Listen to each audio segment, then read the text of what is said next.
Ladies and gentlemen, boys and girls, thank you for joining me this afternoon for another episode of the Alpha of the Show, where we talk about the hottest topics in pop culture and sports.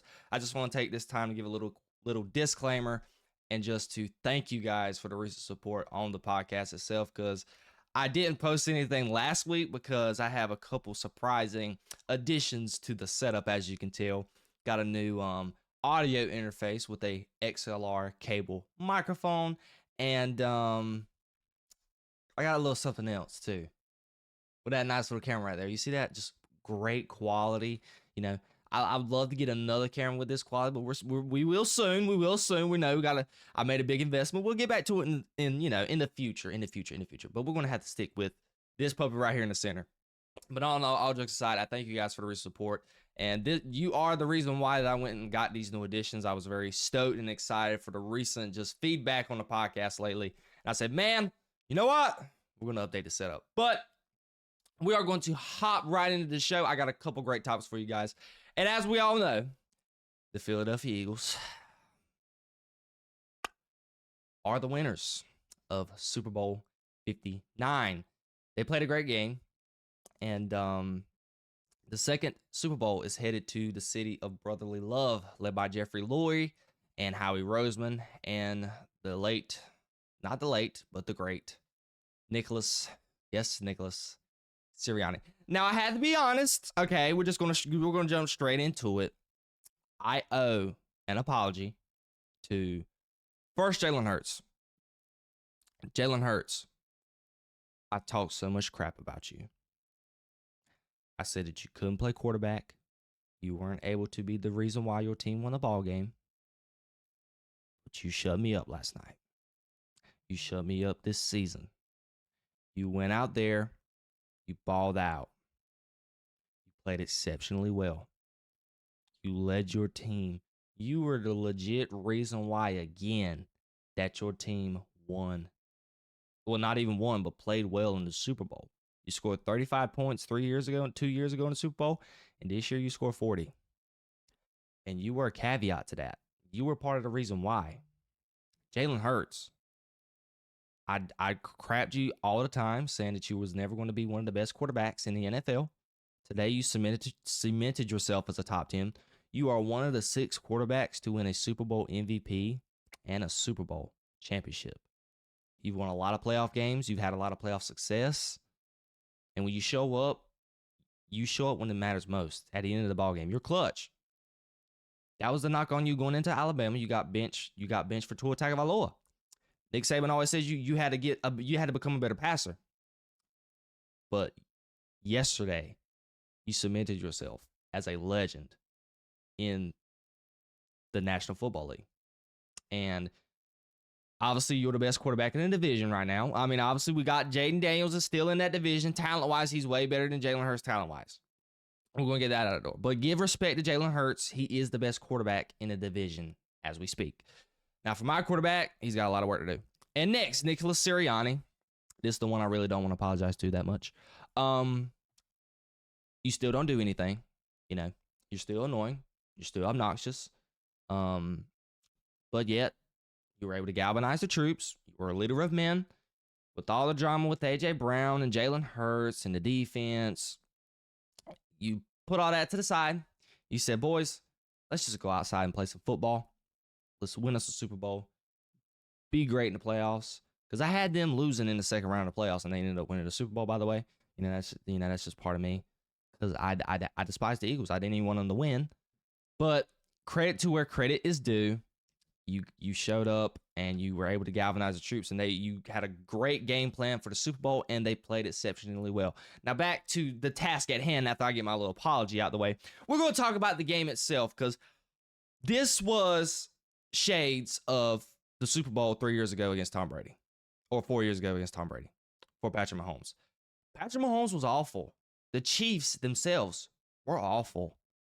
When I say that this game was single-handedly just not even uncharacteristic of the Kansas City Chiefs all year.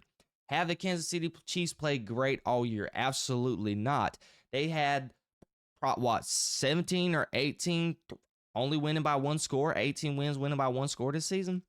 A lot of people say that's not a recipe just for stability, but you did not expect going into this game against Philly. And yes, I'm going to go ahead and just clear the air. I did pick the Kansas City Chiefs to win by one score because that's the way that the season has gone all year for them.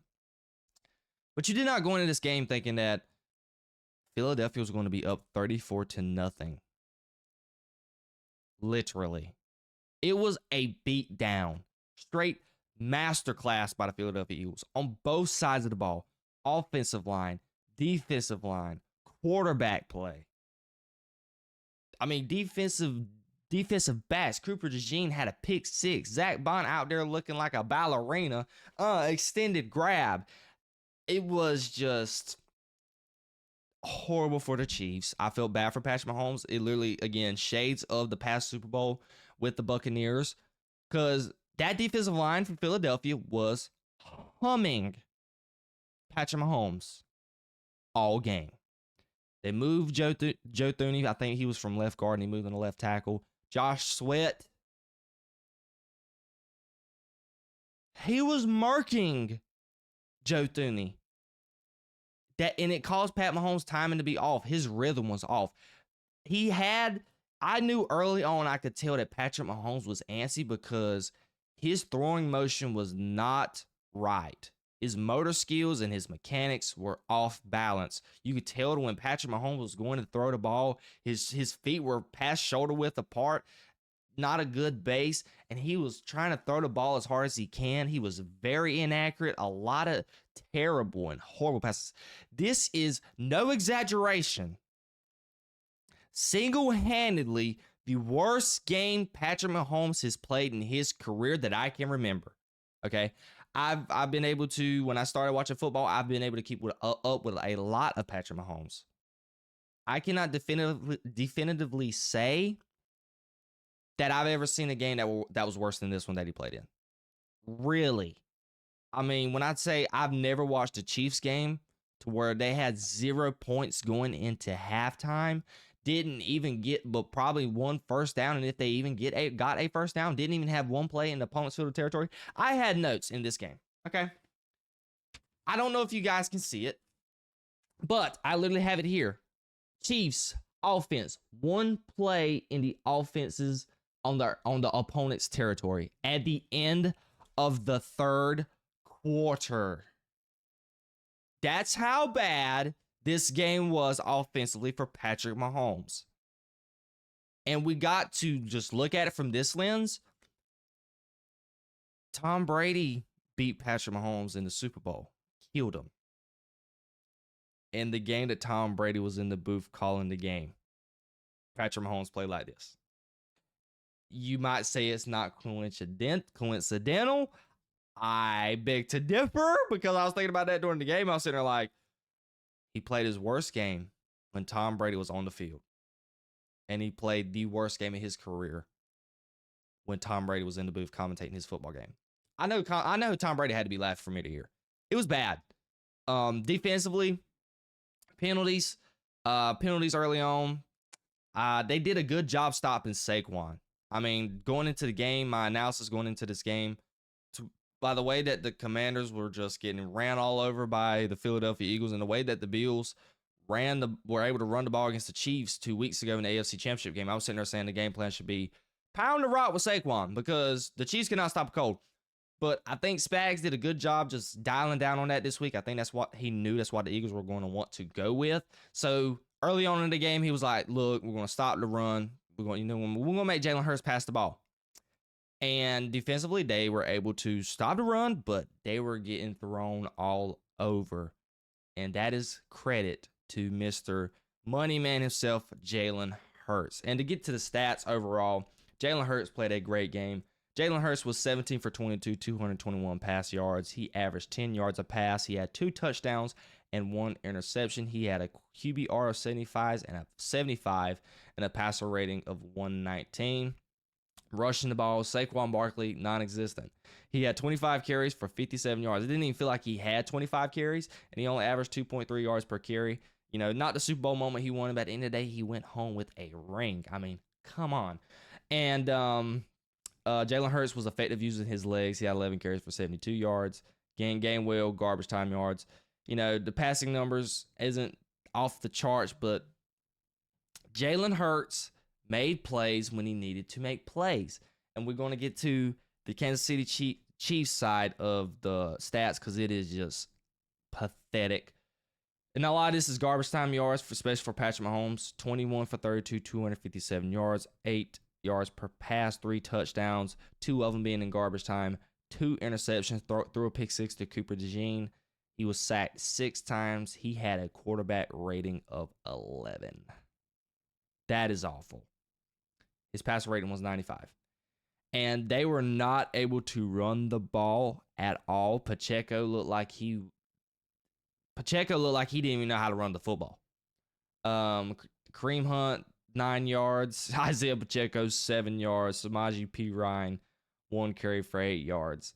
And Patrick Mahomes, he ran the ball 4 times for 25 yards because he was having to scramble out of pocket every time because he didn't have time to throw the ball.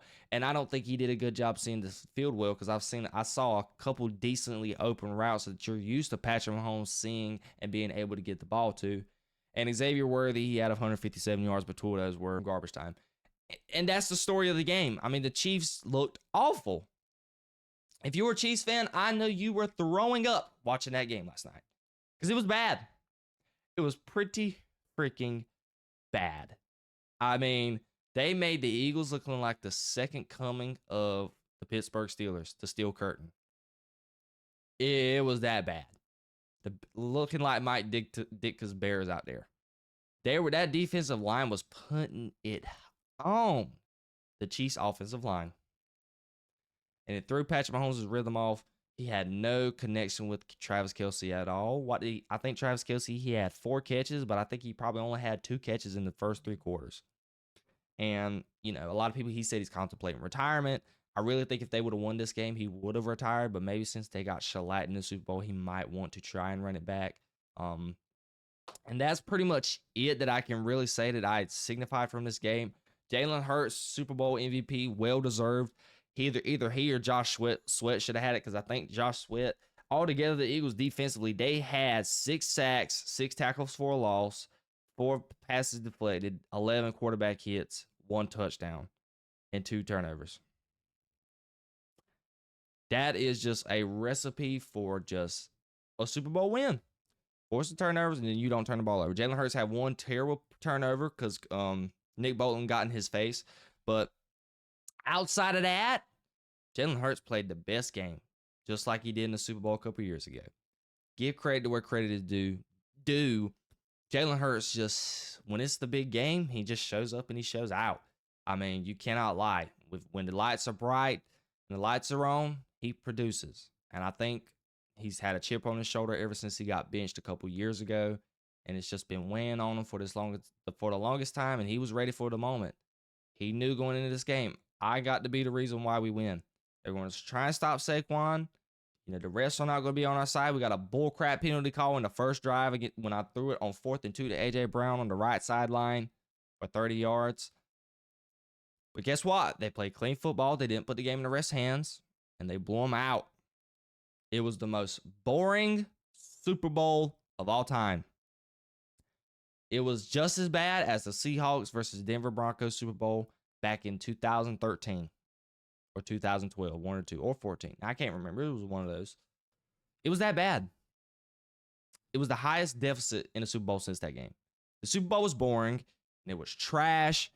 It was not exciting for the general audience who are not fans of either of these teams. I know Eagles fans was eating it up last night. But for fans like me who just wanted a good competitive game, it's the last game of the season. Oh my God, it flew by.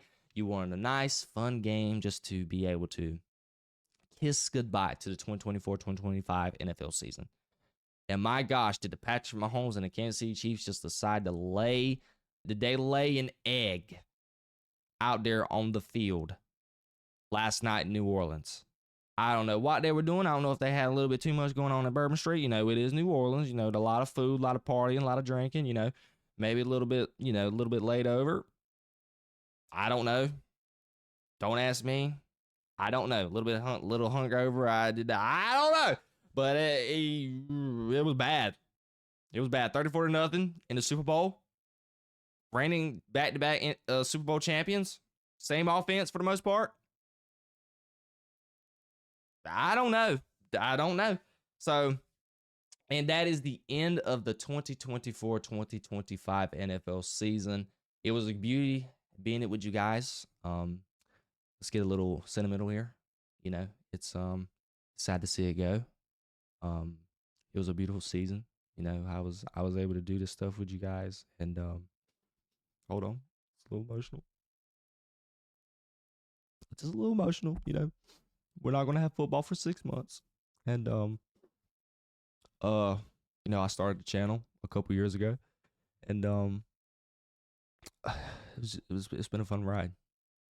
What are we talking about? We got the NFL draft. Hold on, let's get a little just get the vibes back. We got the NFL draft coming up in a couple months. We already know what's going on with that. You know, got to give you all my draft analysis. Got the NFL offseason, a lot of trades, a lot of free agents. We'll see how that goes. And we, you know, the NFL offseason is always the gift that keeps on giving. We're going to have a lot of things, especially leading up to the draft. And then back in May, get into the summertime, speculation on who's the best teams. So, yes, is the football season over, but we got a lot of things that's going to happen in the offseason to keep everything up and going. I just want to take this time to thank you guys for joining me for the NFL season. I slacked this year overall on my content. I really didn't get to do what I wanted to do because I never really had I never had a good plan going into the season on how I wanted to shape out my content. So I was very Cowboys focused, and when the Cowboys started losing games, I never wanted to focus on doing anything else. So going into the playoffs, I found my pacing, and sadly, I didn't think of doing this, and I didn't think of doing that early on in the season. So we would have probably had a bigger audience and probably been well off into the YouTube channel. But everything happens on purpose, and I am a huge believer in that. So I just want to take this time for thank you guys for joining me for the podcast itself. This was the single reason why I even explored doing the podcast, and it's the best decision I ever made, and I'm super happy with it. Thank you guys again for joining me, and we got a bright future ahead of us. Now, moving on to something different. So I don't really talk about, when I talk about pop culture stuff, I really talk about just superheroes, you know, and the Hollywood world, and, you know, entertainment, movie and entertainment. That's me. That's my type of thing. But I don't really talk about this type of entertainment, and I've been very wanting to talk about it. The Super Bowl halftime show. Normally the show that has a lot of mixed reviews. You got a lot of people that love it. You got a lot of people that hate it. And I can definitively say, for the first time in a while, I really think everybody was mostly one-sided. 70% one-sided. I know you got a lot of fans of Kendrick Lamar that would have loved that, and they were the ones who really loved it. But the general audience, the one who you make NFL, the one who you make the entertainment for, you know, I mean, we still tune in to watch, but still, you got some people. I know a lot of people where I'm from specifically. They don't know nothing about football. Yes, I'm about to piss a lot of people off with my comment, but it's the truth. You got people who has not watched a football game all year. Don't know neither of the teams is playing. You can't name 3 players on one team. Yes, I am talking about my loved one myself, my girlfriend. She couldn't. We talked about this after leaving church yesterday going to the game. I was like, honey, do you even know 3 players on the Philadelphia Eagles? She knew Jason Kelce just because of TikTok, and Jalen Hurst. That lets you know you have an audience that you had to cater to that actually tune in to watch the Super Bowl as well. And it's the people who love to just watch the halftime show, because that's the culture you bring. You like the halftime shows, you like the commercials, and that's the audience that's the other side of the audience you're trying to bring in to watch the Super Bowl. Smart marketing. But it's got to be the worst marketing that you've done this year, because Kendrick Lamar was not it. I'm sorry. They not like us. Dun, dun, dun, dun. I mean, it was a great song, TikTok, you know. Dun, dun, dun, dun. They not like us. They not like us. We get it. We get it. But that halftime show was trash. You cannot tell me otherwise. I'm going to be honest with you. My mom and dad, you know, they don't know much about Kendrick Lamar. And this is what, let's just dial it back a little bit. If you didn't understand the Drake-Kendrick Lamar beef, nobody knew what was going on in the Super Bowl halftime show. Unless you're one of the meatheads like me, on Twitter keeping up with this crap since when did this beef start? Like back in June, July, and May? I mean, the general audience they don't understand what was going on. There was plenty of clips that I saw on Twitter last night at the Super Bowl. Nobody was rocking with what he was singing. You couldn't even hear what he was saying. At one point, I was like, what is he singing? I don't know this song. The only songs I knew were obviously Humble. I think he done DNA, if I'm not mistaken. Obviously, They Not Like Us, and he done that one song where he's like, Mustard! Other than that, I don't know none of them songs. I mean, he didn't even sing a classic in swimming pools. I actually like that song. I think that album was back in, with the band back in 2014, 2015. I don't know. I actually like that song. I actually messed with that song. And, it was a dud. And a lot of people on Twitter was saying, we all agreed on one accord, that Super Bowl halftime show was trash, bro. The only bright spot you could really say was probably SZA. But I mean, she sung for what? A minute? The rest of it was literally Kendrick Lamar just dancing and saying stuff with his background dancers and him teasing the They Not Like Us song. I mean, look, this is just my personal opinion. I'm a Drake guy. It is what it is. I've had a lot of problems with the Super Bowl halftime show for years. I feel like they never put the appropriate people on there. But I'm not trying to defend Drake in this rap beef, but Kendrick Lamar went out there yesterday, in my opinion, and showed why he is not a better artist than Drake. You couldn't make a halftime performance about yourself. You had to piggyback off of a dude who is arguably the best artist of all time. You literally named his name in your performance. Say, Drake, I hear you like I'm young. I didn't hear it explicitly on television until I went back and saw on Twitter, and I saw the clips, and I went back and looked at it. He said his name. He name called him. He said it straight up. Say, Drake. You actually sung the part where he called him the you know what. We can't say that because of YouTube's. I'd probably get banned. But you couldn't do that. You couldn't do anything on your own to help propel and show why you're so-called one of the best rappers of all time, which I do not agree with at all. You go out there and do that. It was bad. You guys cannot tell me right now that Lil Wayne wouldn't have brought the house down. And there has been a lot of controversy with this about Lil Wayne not getting the nod. He's from Louisiana. He's from New Orleans. It's his hometown. Wheezy F baby. And I know the Super Bowl runs through Jay-Z and Rock Nation. And Kendrick Lamar's Jay-Z's guy. I've never understood why we've never got Drake in the Super Bowl halftime show. We've had the Princes. We've had Rihanna. We've had Beyonce. But the only pop star, a singer who does pop type style music, and the only one we've never got that's very popular is Drake. And I've heard a lot of people say that Drake has turned it down before. He's been offered the Super Bowl halftime show plenty of times, and they say that he has passed up on it. So maybe that has to be true. But you can't tell me right now that if Drake was offered the halftime show that he wouldn't take it after what that man just did to him on national television. Now, we are talking about Drizzy Drake. The man's a billionaire, got plenty of money. He has a lot of going on with stake and the betting sites. He's got income coming in all the time. He's probably writing up a new song now, getting ready to diss Kendrick Lamar as we speak after what he just did to that man on national television. But you cannot tell me, again, that Lil Wayne wouldn't have brought the house down at New Orleans. Lil Wayne is an icon. Everybody knows Lil Wayne. Kendrick Lamar is not loved like that from the general audience. I don't care what nobody says. I'm going to be just straight up with you. We've seen plenty of interviews with athletes. The big three, you had J. Cole, K-Dot, and then you had Drake. K-Dot was on the bench for a lot of people. Actually, cut. Sorry. You had a thing going on the social media where you had start, bench, cut. You had J. Cole, Drake, and K-Dot. K-Dot got cut a lot of times because K-Dot's not like that. I don't care what he says. Turn the TV off, turn the TV off. We needed to turn that TV off. right when he started. That jump was trash. That jump was garbage. If Lil Wayne would have done some fireman, 6 foot, 7 foot, let it all work out. Wild Dogs. I know a couple of Wheezy songs. Lollipop. Come on. You telling me that place would have been rocking? I mean, Lil Wayne's been around for years. He resonates with the general audience. A lot of people, I mean, my mom, my dad, a lot of people in the, I don't know what generation is it Gen X? I don't know that generation, whatever my mom's generation was.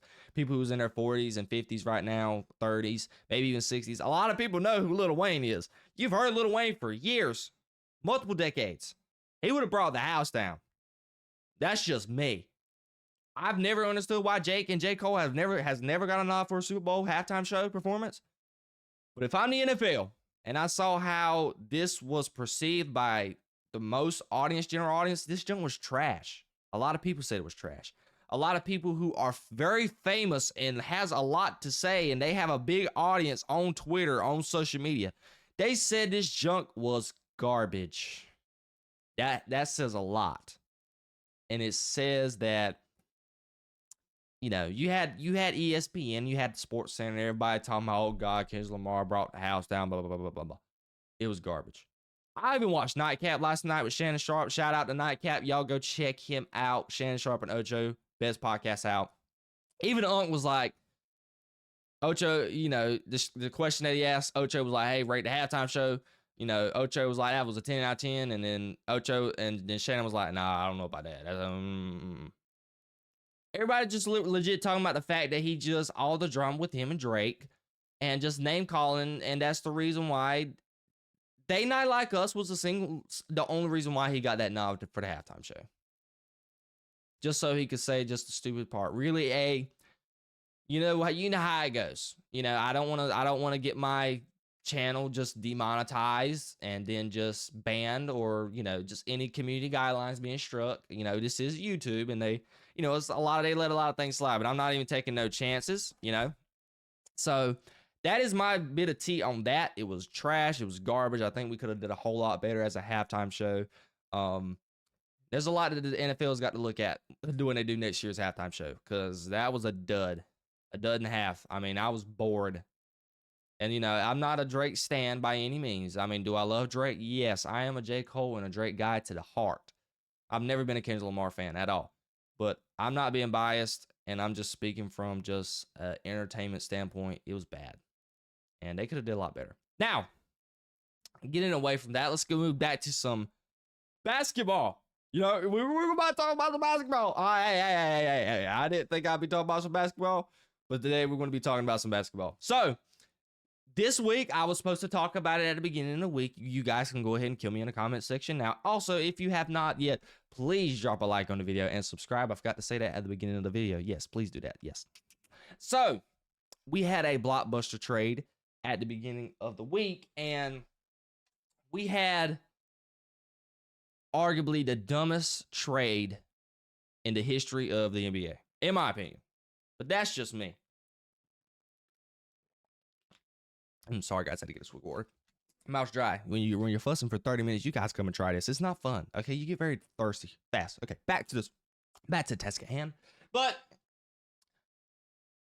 we single-handedly had the dumbest trade in the history of the National Basketball Association. Okay, and we're going to talk about it right now. The Lakers acquire Luka Doncic from the Mavericks for Anthony Davis and a blockbuster 3-man trade. Luka Doncic led Dallas to the NBA Finals last season. Anthony Davis won a championship with the Los Angeles Lakers. They're switching teams now in an absolute blockbuster. The Mavericks announced this past Sunday that they have traded key NBA MVP candidate Doncic to the Lakers in exchange for 10-time All-Star Anthony Davis, reserve guard Max Christie, and a 2029 first-round pick. Wow, the Lakers got the Los Angeles Lakers got Luka Doncic, Maxi Kleber, and Markieff Morris, and the Dallas Mavericks got Anthony Davis and Max Christie in the first-round pick. From the Mavericks' point of view, This was one of the dumbest trades I've ever seen in my life. You had a player being nicknamed Baby Bird. He was 25 years old, in his prime. And you traded him away for a player who's only got 3 more good years left in his prime? If that, that's being generous. With a team that's already has Kyrie Irving at 33 years old, Derek Lively, who's young, Gafford, I don't really know how old he is. And that's it. PJ Washington, he's young. I liked him on the Hornets. What are we doing here? Actually. And the GM for the Dallas Mavericks, he is well regarded by the NBA community. They said that he used to work for Nike, so he worked with LeBron James. He worked with Kobe Bryant. But his explanation to why they traded Luka Doncic away was stupid. He said, and I quote, "I believe that getting an all-defensive center and an all-NBA player with a defensive mindset gives us a better chance." Let's get to this next quote. "We're built to win now and in the future." Nico Harrison, how are you built to win in the future with a roster where you have a player in Anthony Davis who is 33 or 32? I don't know how old Anthony Davis is. We're about to look it up right fast. And Kyrie Irving is 33. How old is Anthony Davis? Anthony Davis was born in 1993. Let's do the math right quick. It's 2025, 30 plus. Anthony Davis is 32 years old. He's fixing to be 32 years old. He's 31. How are you built to win for the future?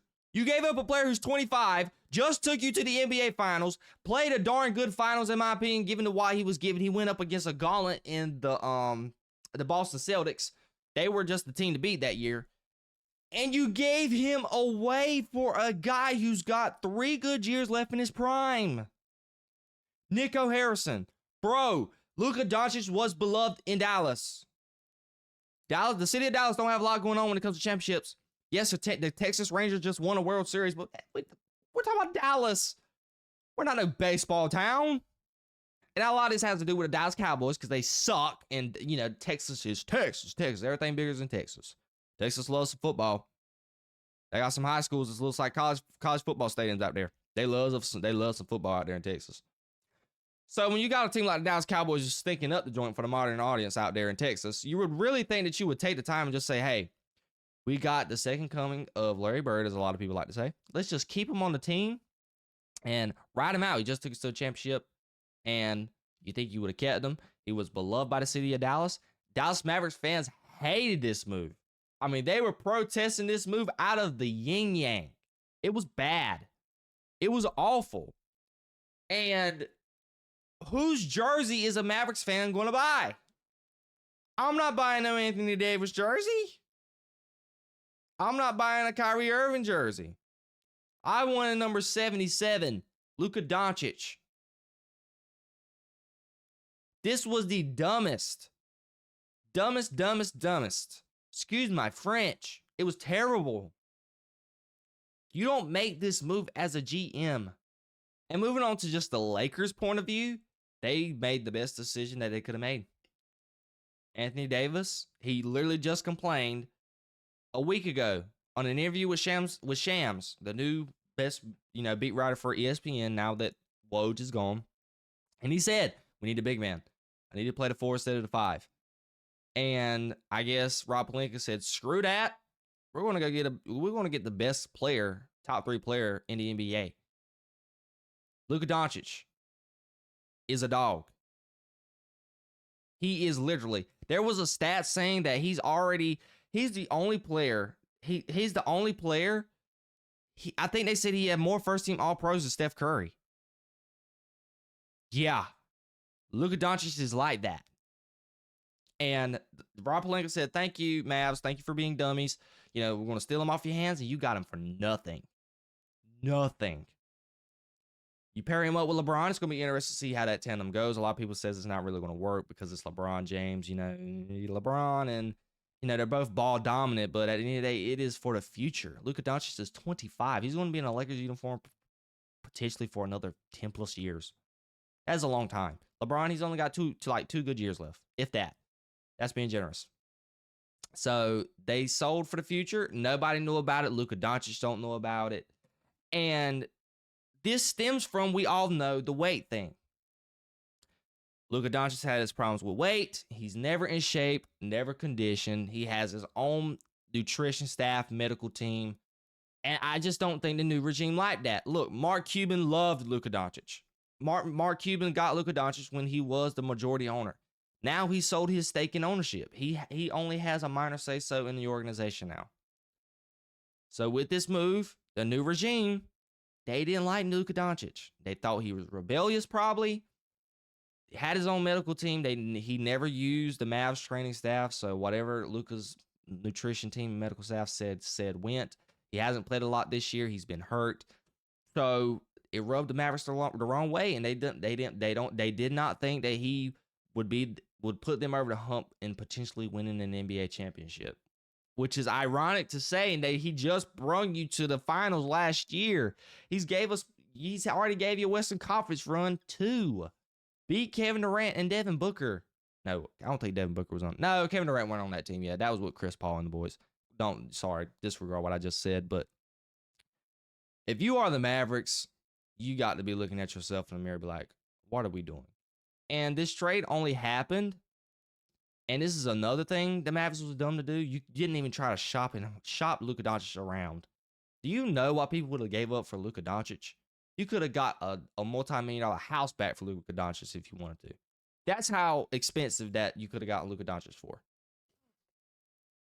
And I think this went about is because Nico Harrison and Rob Pelinka, they're buddies. They had this conversation on the phone. It's like, have you ever contemplated just trading away Anthony Davis? And I think Rob Pelinka was like, not really. And then one time over a cup of coffee or something, it just came true. And Nico Harrison didn't even try to shop around Luka Doncic. It was terrible. It was horrible management, horrible front office operations, in my opinion. And it was bad. Good job to the Los Angeles Lakers. They found their future cornerstone.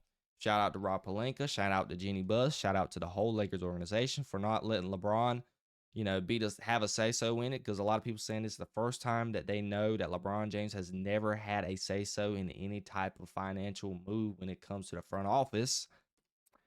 You got to give a lot of credit to him. And this was a horrible trade. And the Mavs are doomed. If they don't win in the next 3 years, they're going to run that man out of town. Mavericks fans are going to be livid. The city of Dallas is going to be livid. Nico Harrison, if you don't win in a couple years, while Anthony Davis and Kyrie Irving still in their prime somewhat, buddy, you're going to be fired. You're going to get that Vince McMahon treatment. You know what I'm saying? You're fired. I'm not playing. You mess right around. People loved Luka Doncic. People beloved that man. He was all that the city of Dallas had. I mean, outside of the Cowboys, they stick up the joint every year. But Luka Doncic was their own sweet spot. They're like, man, we actually have greatness in our city. They're not really worried about no baseball. I hate it for the city of Dallas, but it is what it is. Now, back to some football. We got another interesting article to talk about. So it seems that our man Aaron Rodgers is getting closer to retirement. It says that the Jets informed Aaron Rodgers they plan to part ways with him ahead of the 2025 season. As the New York Jets enter a new era under head coach Aaron Glenn and GM Darren Moogie, the team has reportedly came to a decision on the Aaron Rodgers front. Amidst questions about whether Rodgers will even play in 2025, Jay Glazer reported for Fox on Sunday that the Jets will be moving on from the future Hall of Fame quarterback in the upcoming season. I have learned, and I quote from Glazer, I have learned that Aaron Rodgers flew back to New Jersey this week to meet with the Jets about his future. He met with his team, head coach, and GM only to be told that they want to move on from him. Now, Aaron Rodgers, I hate to say it, You are one of the best quarterbacks to ever play the game. You are a Super Bowl champion, multiple time MVP winner. You are going to be in the Hall of Fame, first ballot Hall of Fame, easily. It's time to retire. Aaron Rodgers has been a problem ever since 2021 with politics. We're not going to get that deep into it. They had a lot of political things going on. And he's been looked at as a liar, not being a good teammate, and just a bad person with a bad attitude. The Jets, led by Zach Wilson, went 8-9, 9-7. They won some games. So you tried to do what Tom Brady did, inherit a good roster, and win a Super Bowl. The Jets fans and the Jets organization was wanting a Super Bowl. Tom Brady, first year, leaving the Patriots, went to the Bucs, won a Super Bowl at their own stadium. That's what Woody Johnson was wanting. That's what the Jets organization was wanting. That's what Jets fans have been clamoring for. My Jesus. They have not won a Super Bowl since Joe Namath, since he was Pippen with the jacket on. That was back in late 1970s. I wasn't even thought of. My parents were just born. That's how long ago the Jets have had since they won a Super Bowl. They got one, if I'm not mistaken. One. Alabama star Joe Namath. Money Man Namath. The man. That's what the Jets were expecting, Aaron Rodgers. And you just didn't show up to that. You tore your Achilles in your first season, being patriotic, taking out the flag, first game, and you tore your Achilles against the San Francisco 49ers. And we said, wow, okay. Or it was against the Niners. I think it was probably against the Bills. I cannot remember. But he tore his Achilles. So, and then you had the drama, with him and his rehab and, the news of him potentially coming back in the playoffs if they made the playoffs, which they never won the playoffs. And, you had the stint to where he was probably going to come back in the first 10 games. It was a lot of crap going on that year with Aaron Rodgers. Then this year, high expectations. You inherit a great team from last year. Everybody said all the Jets need is a quarterback. You had a chance to do something just like Tom Brady did and cement your legacy. A lot of people said you needed another Super Bowl on your resume. And you go out there this season and lay a dud. You played horrible. You didn't hold yourself responsible, putting the blame on everybody else. You never put the blame on yourself. And with Aaron Glenn, new regime, new front office, they didn't want that. They want to move forward, set their own culture. And it was the right decision. You can't set a new culture by bringing that same guy back. It's just impossible. Garrett Wilson even threatened. He was going to seek a trade if Aaron Rodgers was back at quarterback. He didn't say, I don't think he said that verbatim, but there was a report out that was explicitly saying that Garrett Wilson, if brought back, will seek a trade from the Jets. You brought in Davante Adams because of Aaron Rodgers. You gave up a whole slew of crap to get him. So now he's going to easily be a cut, more than likely, or trade. I think his contract now is set up to where you can possibly trade him because his cap hit is horrendous going into next season. But the Jets gave Aaron Rodgers all he wanted in ownership. They handed him the keys to the Ferrari, and he crashed it. As simple as it is. He didn't live up to expectations. He didn't live up to what the Jets fans, they at least just wanted a playoff appearance. I mean, if anything, that's all they wanted. They just want to be in the playoffs. They haven't done anything. They haven't been to the playoffs. I want to say they haven't been to the playoffs since they went with Mark Sanchez and Rex Ryan back in 2013 AFC Championship game. They're just clamoring. They just want to make the playoffs. I mean, they got trash bags on their head almost every game, for Christ's sakes. Help the fan base out.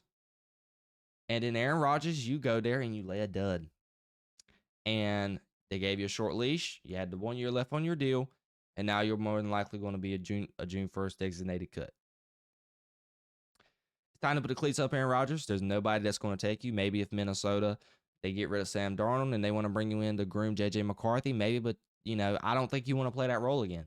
You've done it with You done it with Jordan Love. I don't think you would do it for J.J. McCarthy. And at the end of the day, I think the Minnesota Vikings would probably rather just go straight on with J.J. McCarthy. They got Kevin O'Connell. He's done an exceptional job with his quarterback so far. He got the best. He's had the best out of Sam Darnold these last couple of years. A lot of people would have never thought in a million years that Sam Darnold was ever going to play that good. So, be that as it may, I think it's just time to hang him up. You're 41 years old. You have a torn Achilles. You're not mobile. You're a stationary target. And you don't have the characteristics like Tom Brady to keep it going. You just don't. It's a sad reality to live with. I know you probably wanted the Super Bowl, and I know it's your heart's intentions to probably play better than what you have and win. But you're not doing that. And you're holding that team hostage. So I think it's the best decision by the Jets. I'm not shocked by it. A lot of people say going into this news that it was a good possibility that it was going to happen. So I hate it for Aaron Rodgers. I know the Jets fans, I hate it for y'all as well. I know you were wanting something out of Aaron Rodgers. You're not really set up to draft a quarterback this year. I imagine they might even try to trade up to get a quarterback. Got to get rid of Devontae Adams. I think they're going to try and trade him away. But you got Quentin Williams on defense. Sauce Gardner still there. You're going to lose DJ Reed. Got Quincy, his brother, Quincy Williamson there too. You got some key players on offense still at wide receiver. You got some guys, but at Allen Lazard. But at the end of the day, led by Garrett Wilson, you got Breece Hall. Got a great running back duo. O-line still needs some help. They played better than what they did like a couple years ago, but they made a big step up at the end of the season, this past season. But just got a lot to do. You know, Jets fans, got to get a quarterback. Got to get a difference maker. And Aaron Rodgers was not the guy because he's old. And he's on a decline, and he's headed out the window. I think he should put the cleats up. I think he's going to end up putting the cleats up because there's nobody right now who's going to want him. We give kudos to Aaron Rodgers. He has been a blessing to the game of football. He's had a monumentous impact on the game of football itself. He's one of the most talented quarterbacks to ever play the position. Many great moments, especially him beating my Dallas Cowboys for many years. But it's time to put the cleats up. And we thank him for everything that he has done. And we thank him for just the proud moments in the NFL, being able to win a Super Bowl, bringing on a discount double check, great State Farm commercials, teaming up with Clay Matthews, Jordy Nelson. He had Devontae Adams, Greg Jennings, James Jones. Had some guys, had some great memories. But at the end of the day, it's a sad day. And Aaron Rodgers has got to hang him up. And that is all I got to say about that. Now, I was going to talk about the Myles Garrett trade and the Kooper Kupp trade, but seeing that this podcast is kind of going longer than I expected, we're just going to skip that. I'm going to just give my quick, brief just thoughts on that. So I really do think that Kooper Kupp is going to get traded. It was a shocking trade. His cap hit is $20-some million. Big cap hit. He won the Triple Crown a couple years ago and has been dealing with injuries the last couple years. He's been on a decline ever since then. So the Rams found a bright spot in Puka Nacua, and they just don't think he is going to be worth that salary. I really do not think you would get anything higher than a third-round pick for Kooper Kupp. I don't even think you could get a first or a second. You could probably get a third and a player for him. I just don't think you're going to be able to get a first and a second-round pick. I think a good fit for him would probably be somewhere like L.A., the Washington Commanders, possibly Baltimore, Buffalo, just a team that needs a bona fide number 2 wide receiver, even though the Bills really need a number 1 because they got a lot of number 2s and not a number 1. But with Josh Allen with that system, and if Joe Brady stays, which I think he is going to stay, he could work in a system like that because they're just missing, they just need another wide receiver in general. So he would work there, love him there, maybe go to Cincinnati if T. Higgins leaves. That's my quick spiel on that. We just want to keep it simple and sweet because I got a bigger fish to fry in the next topic. And moving on to Myles Garrett as well.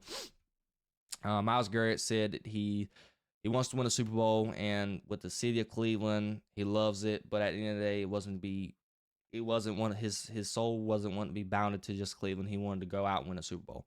So the Cleveland Browns are not in a good spot. They need a quarterback. Deshaun Watson, Washington as I like to call him. He has put that team in a bad spot. Arguably going to go down as one of the worst trades of all time. How ironic is that? We got 2 worst trades of all time in one video. So quick spill on that. I think they should do right by him and trade him. He's been there 8 years. He's won plenty of Defensive Player of the Years. He's been in the conversation for Defensive Player of the Year almost every single season he's been there. He's done everything he could. He's been available for the city of Cleveland.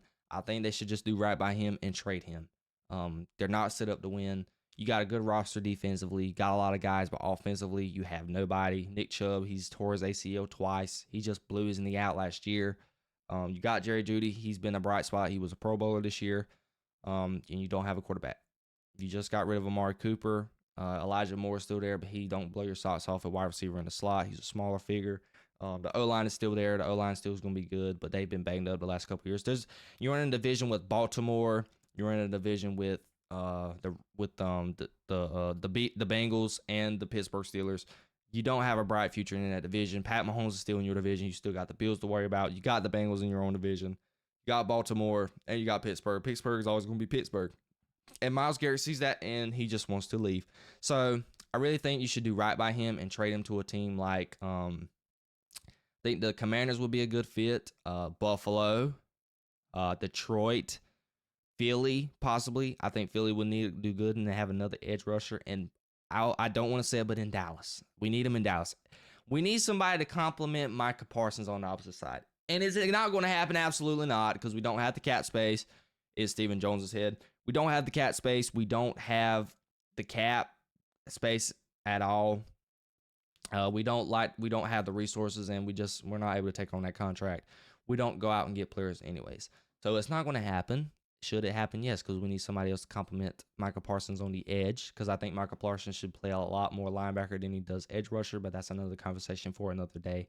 But I think they should do right by Myles Garrett and trade him to any team that absolutely needs him and has a better chance at winning a Super Bowl. Now, this is our last topic of the day. We haven't really integrated any pop culture into this, but I'm going to end it off on a high note because we just got the stupidest and dumbest news this week. It's had me hot the last couple of days, and I looked at it and I said, there's no shot. So Bloomberg came out with an article. I actually was not able to read the article because it's one of those websites you have to buy a subscription to read an article. Guys, media companies, can we just get with the new generation? Nobody is paying you money and subscribing to you to read an article.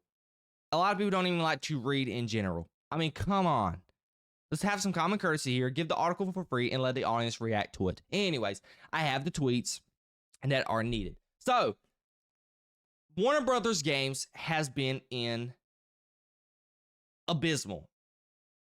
They have been in HELL hockey sticks, okay, with these games. Warner Brothers games is in trouble, and it's getting bad. There was recent news going on this weekend. Number one, that made me mad. Rocksteady is looking to develop a new single-player Batman game. The game would still be years away from release. Moving on. A Flash game was in the works at Warner Brothers Games Montreal, but scrapped after the poor reception of the movie. A Constantine game was also pitched, but never approved. Moving on, the game that nobody has heard of since it was announced in the Game Awards almost 3 years ago. Or 2 years ago. It was at least 3 or 2. I don't remember. It's just been that long ago. That's how long it's been since this game was announced. The Wonder Woman game has been rebooted during development and has already cost more than $100 million. The game is still years away from release, and if it ever makes it to the market. What is going on at Warner Brothers? Okay? I have been on the record before I started my YouTube channel, and when I reacted to it at the Game Awards, where the frig is the Wonder Woman game? What happened to it? I think Monolith Games, they're really famous for making this Skyfall game or Skyrim. I can't even remember what the game was. It was a game, or I don't know. It was a game that came out in 2016, 2018, and it was a game that's well received and that was pretty good. So I guess maybe it was a good game to make. But neither here nor there, let's get right to it. There was a leak that came out and said that that game was going to be live service. And with the rumors of the reboot, I think those rumors were true. How do you reboot a game that's not even been out yet? It's still in development. I mean, I wouldn't say the appropriate word and the way to say it is how do you, but why would you? Was the game this trash? Was it this garbage? You saw the past success with live service games. You said, nah, I don't want none of that. It's a smart marketing move, but why would you even do a live service game? Why would you even announce the game if you knew the game was not going to have a bright future? A Wonder Woman game is already hard to do in itself. We've been clamoring for a Superman game for years and has never got it. Still waiting on it. And you come out with this bombshell news this week saying that you're rebooting it and it's been worth $100 million and there's a possibility it's not even going to make it to the market. What are we doing? How do you put $100 million into a video game and it not see the light of day? Wonder Woman is one of the Trinity characters. She's beloved. A-lister. Is it hard to do a Wonder Woman game? Yes, Unreal Engine 5 is doable. We've seen a lot of people in the gaming community post a lot of their fan-made video games. It's doable. They've done it with Superman many of times on Unreal Engine 5 on PC. So how do you plan to mismanage this situation? I don't know. How do you announce the game at the Game Awards? All you got was a cinematic sneak peek. And then dialogue. With the dialogue, I didn't even care for the voice actor. How do you do that? And you come up with this news. You put $100 million into a game that's not even going to see the light of day? How? Wonder Woman's in trouble. That game's in trouble, and that's going to put Warner Brothers in a hole. They are already losing money. Suicide Squad. Not been good. Had another couple games that have not did good. Multiverses just got canceled 2 weeks ago. Have not been able to have the opportunity to talk about it. They have been making bad decision in video games after bad decision after bad decision. Now, do I think Wonder Woman was a good idea? Absolutely. I think it was a great idea. It's something out of the box, something new, something fresh, something new for the fans. But you got to release this video game at all costs. I don't care how bad it is. You got to make some money back. At least some money back. I don't care how trash the game is, how bad the writing was, how bad the voice acting is, how bad the story is. I don't care how bad it was produced. You got to release it. You got to make some money back. And that is my cap with this. And we're just going to hit on the Flash thing. Why was a Flash game just took away by WB after the poor reception of the movie? How? The poor reception of the movie is because the movie was garbage. The movie was not that great. The movie was terrible. Never been a fan of the actor. I don't even remember his name because that's how much he lives. I just don't even remember. Urza? Sam Urza, something like that. Urza Miller, something like that. I don't even know. And all the controversy with him leading up to that movie beforehand, all of that is a factor in the Flash movie. The movie was not good. It was not real well written. CGI was god awful. And then it was made in a DCU that was dead in rights. The movie was announced after the fact that James Gunn already announced a new DCU. We knew the DC universe was not going to exist anymore. So it forced people to want to go watch the film. So if you were wanting to make a game, you should not have allowed that poor reception of the movie to be a reason why you don't make the game. If you would have made a good game just like the Arkhamverse, have it established in its own universe, and just made a good video game, we would have enjoyed that. We would have had a blast with that. But no, you decide to do stupid things, make stupid decisions, and guess what? You let a bad reception of a movie force you not to make a video game. Do you know how much people would have loved the Flash game? Do you know how, when we're sitting there playing the Suicide Squad Kill the Justice League game, how we were clamoring just to play with the Justice League? I sat and looked at how well the designs were for all those characters. You had Jon Stewart, you had Superman, you had Batman, you had Wonder Woman, and you had Flash. Didn't get to play none of them. But guess what? You got to play as Harley Quinn, King Shark, and Deadshot. And Boomerang. Really? Are you serious right now? Dead serious right now. That's what the general audience was saying. So when you have an opportunity to make a flash game, it should have been a home run. A non-negotiable, yes, we're going to make this game. But WB is going to WB and continue to make the wrong decisions. And moving on to Constantine, nobody cares about Constantine. Why would we want to play a Constantine game? It reminds me of Harry Potter so much. I don't want to play a Constantine game. Can we play something else besides Constantine? I don't care to play Constantine. So I think that was a bad idea in itself. I'm glad they didn't go with that idea. But the Flash idea should have been smart. It was a great idea. It could be done. Unreal Engine 5, again, we've seen it in the past. Now, to get to the biggest bone I have to pick.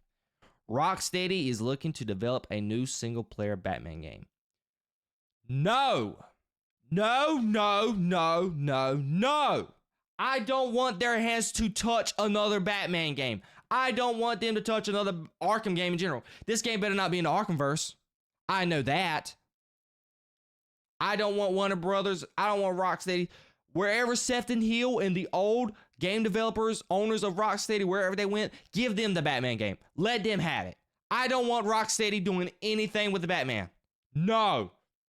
Not after all the political crap they've put into their video game with Sweet Baby Inc. Incorporated. I don't want it. I single-handedly, Batman Arkham was the reason why I love playing video games. I don't want them to touch my Batman game at all. I don't want it. I don't want their stench to even touch it. Because it's going to be garbage. It's going to be crap. It is going to be agenda-filled crap. I don't want to see it touch the light of day. I want the Arkhamverse to just stay where it is at.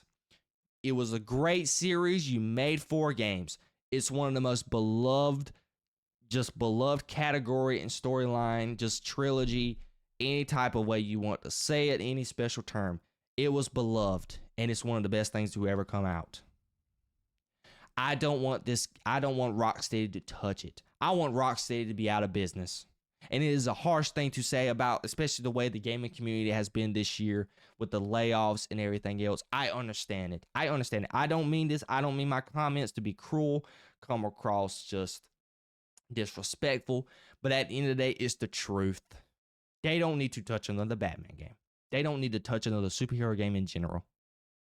Not after that garbage filth that they put up and just the lackluster creativity. You could tell they put hard work into the colors. I'm not sitting here saying they didn't do hard work into the video game. There's a lot of people that did a lot of hard work for that video game who lost their jobs, sadly. I get it 100%. But you can't tell me in a development room that your idea was to let everybody play as the Suicide Squad and not let them play with the Justice League. There's never been a game where you've ever been able to play as the Justice League. It was just the dumbest idea ever. Stupid idea. So no, I am legit losing my voice right now just talking about this. I don't want this game to see the light of day. At all. I'm going to scream it till the cows come home. Let the Arkhamverse be. It says it's just a Batman game in general. I don't know if it's even going to be in the Arkhamverse, but it's Rocksteady. They created the Arkhamverse. And one can only surmise that that's what the game is going to be about. But I don't want to see it. I don't even want it to hit mainstream. That's how livid I am about this topic. I love Batman. He is my favorite superhero. He's sitting right here. Batman, tell him what's up. What's up? I have a poster right here on my wall. You cannot see it, but it's here. Those games were single-handedly the reason why I loved playing video games as a kid. Now, I still go back and play the game now for fun. I don't want them touching any type of Batman game. I don't want them to touch anything superheroes. I don't want it. It may come off as disrespectful. I don't care. It's the truth. especially when they're working with Sweet Baby Inc. too. Absolutely not. Us Batman fans deserve better. DC fans deserve better.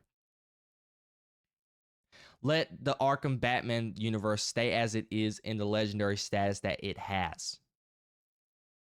Warner Brothers, this is your fault. You're using your failures and you're going to try and piggyback that by using the Batman character to help cultivate back your wrongdoings. No. It's called making good video games. It's got nothing to do with the Flash not being a beloved character and a poor reception in the movie. That's the reason why I shouldn't make the game. We just want a good video game. DC Universe Online. People's been playing that game for the last 15 years, however long it's been out, since 2013, 12 years. People still play it because it's a fun video game and you get to play as your favorite characters. Well, you don't get to play as them, but you get to make a character based off their powers. So you telling me when you make a game where you're able to actually play those characters that people wouldn't love that game? I would. I've been clamoring for a Superman game for years. Green Lantern, Flash, something. I will take anything. Gaming has been dead since COVID, and it continues to get worse. WB, this is your chance. Marvel Rivals has been successful. You have the blueprint. Just make a good video game. That's all it takes. So when you say, we're not going to make a Flash game, it's not because of the poor reception of the movie. It's because you're just scared. You're not scared to make some good, bold, nice decisions. Do you know a lot of people would love to play a Flash game? Love it. People has been doing mods on Grand Theft Auto for years. I can go on YouTube with Flash mods and everything else. People want it. People would love it. You have a chance to just change the way gaming is. Gaming is in a terrible spot right now. And you come out and put out this garbage saying you're not going to release the Wonder Woman game. You had a Flash game in development but decided not to do it just because of the poor reception of the movie. And then you're just going to scrap all that and just say, yeah, let's make another Batman game. What? Uncreative. Super uncreative. Not determined. Any type of word that would say motivated, want to make a difference in the community, you don't want to do that. You just want to propel a character that's already loved by the community and just use him as a scapegoat and propel you back to the top. And it's not going to work because you're going to want to use your agendas and use your ideas and cultivate it your way. It's not going to happen. You can make a Batman game all you want to, but guess what? If you still put that same garbage that you did in the Suicide Squad, nobody is going to play the game. I promise you that. People will boycott that game. I'm losing my voice right now as I'm talking about this topic because it ticks me off. Not being innovative, not being creative, and not being determined. With this spot, the way gaming has been, people would love a Flash game. People would love a Wonder Woman game. Is it a bad idea to probably do a live service? Absolutely. For Wonder Woman. But you should make the game. Release the game. I don't care how trash it is. It's something new. People are claiming for some content. People want a video game. This just is terrible. Just terrible organization by WB. I don't know what he's doing. I hope the DC universe is going to be good. I hope it is. Because if it's not, Warner Brothers is in some deep crap with the DC trademark. They are in some deep crap. You can't make good movies. You can't make good comic books. You can't make good video games. What the frig is DC going to be for? What are you going to give your majority fan base like me? I want content. I want a video game. I want good content. I'm sick of having to go back to the old stuff that I used to have as a kid. I'm tired of it. I want something new, something innovative. But that's where we're at because it's just bad ownership, bad management of the company. I'm sorry about this rant and just stuff like this makes me mad and it makes me angry. But that is all I have to talk about today, guys. I am sorry for that last little bit there. It's frustrating. That topic is so frustrating to me. And I love the Batman and it's one of my favorite games of all time. And I just really think that they make a good game. They made a good Wonder Woman game. If they made a good Flash game, People love it. And that all that news there is just bad. It's a sad day to be a gamer. It's a sad day to be a DC fan. And it's a sad day to be an Arkham fan because I know Rocksteady is going to screw it up. But that is it, guys. That is all I have to say. I thank you guys for joining me for this another episode. Great episode and fun episode of the Alpha Podcast. I thank you guys again for joining me. If you guys enjoyed the multi-camera production, please let me know. I had a blast putting this together for you guys last week. Again, I'm sorry for not been putting out content for you guys. As you can see, I had a lot of things going on, a lot of upgrades that I wanted to make to the setup. If you guys enjoyed the video, please do not hesitate to hit that like button on the video. Comment down below if you guys enjoyed anything that I said. Do you disagree with anything that I had to say? Or if you agree with anything I had to say, please let us start a healthy conversation. Again, I'm going to have all these videos timestamped for you guys. So if you wanted to go back and just see a certain topic, you can do that as you will. And as always, I will have these videos, posted individually out later on in the week. I'm gonna get better with that since now I have the stuff and I'm able to edit as fast as possible.